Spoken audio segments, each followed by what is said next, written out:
안녕하세요. 바람영혼 수선실 흰둥이입니다. 찾아오시는 많은 분들이 혹시 내가 나르시시스트가 아닐까 하는 고민을 안고 상담소를 찾곤 합니다. 저 역시 나르시시스트와 함께 지낼 때 나도 그들과 비슷해지는 게 아닐까 의심했던 적이 있었습니다. 나르시시스트와 함께 생활하다 보면 가스라이팅을 비롯해서 다양한 정신적 학대에 시달리기 쉬운데요.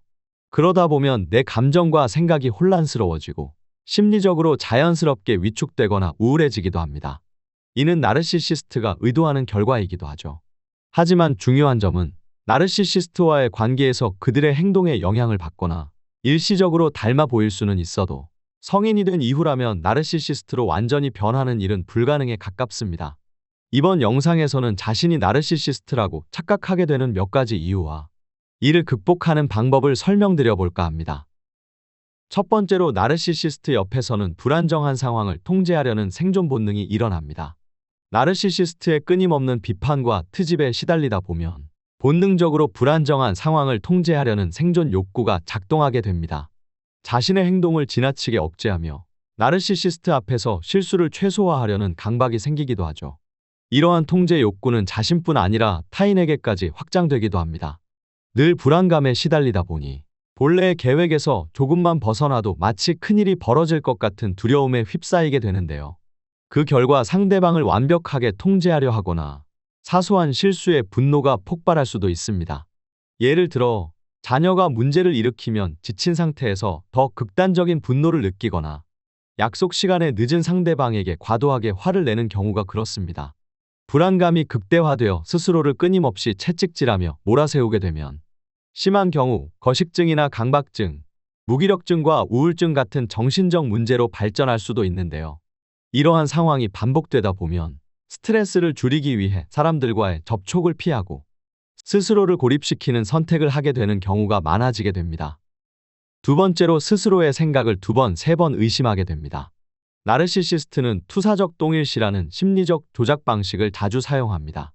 이 방식은 자신이 느끼는 부정적인 감정을 상대에게 전가하고 상대가 그것을 자신의 감정으로 착각하게 만드는 심리적 현상인데요.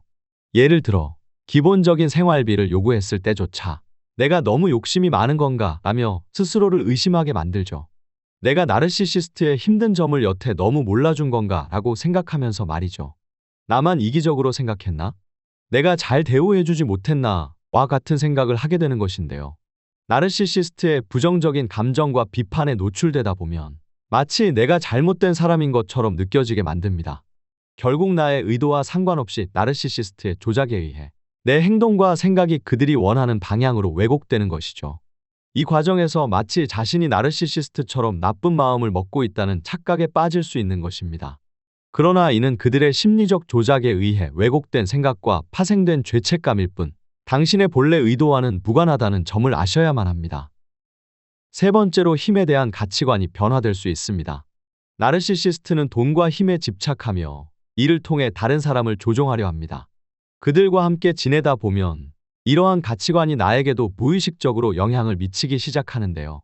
그들이 추구하는 힘과 돈이 실제로 큰 영향을 미친다는 사실을 깨닫고 나면 내 본래의 가치관이 흔들리게 되면서 그들의 방식이 유일한 생존 전략처럼 보일 수 있습니다.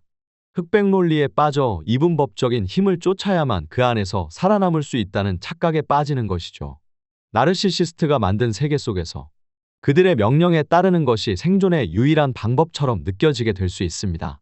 그로 인해 나르시시스트로부터 탈출하거나 대항할 생각을 하지 못하고 그 안에서 계속 발버둥치며 고통을 겪으며 살아가게 되는 것입니다.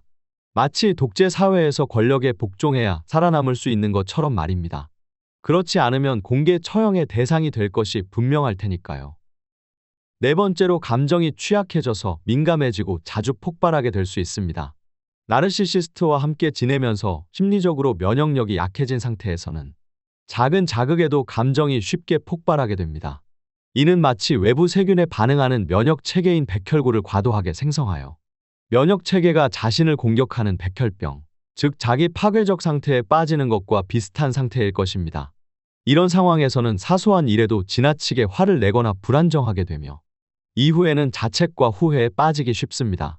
또 사람들에 대한 불신도 커져 누군가가 나를 음해하고 있다고 믿게 되기도 하는데요. 이때 피해 의식과 히스테리적인 성격으로 발전할 수도 있지요. 나는 원래 이렇게 분노하는 사람이 아닌데 왜 이렇게 변했을까? 내가 왜 이런 이상한 망상까지 하는 거지?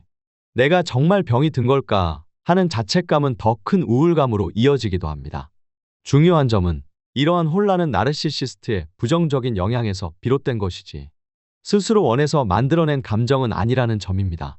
본디 관계를 중요시하고 남을 배려하는 성향을 가진 사람일수록 나르시시스트의 조작에 더 쉽게 영향을 받습니다. 나르시시스트와의 관계에서 생겨나는 감정적 혼란과 행동의 변화는 일시적일 뿐 당신의 본질적인 가치관이나 정체성을 완전히 소멸시키지 않는다는 것입니다. 나르시시스트를 만났다고 해도 당신의 본질을 흔들 수는 없으며 예전과 같이 회복할 수 있음을 꼭 기억하시길 바랍니다. 만약 나르시시스트로 고통받고 계신 분들은 채널에 나와 있는 문의번호로 연락 주시면 나르시시스트에 대해 어떻게 대처하고 행동하실지 또 어떤 방향으로 치유해 나가야 할지 상담을 통해 구체적으로 조언해 드릴 수 있도록 하겠습니다. 오늘도 이상으로 영상을 마치도록 하겠습니다. 시청해 주셔서 감사드립니다.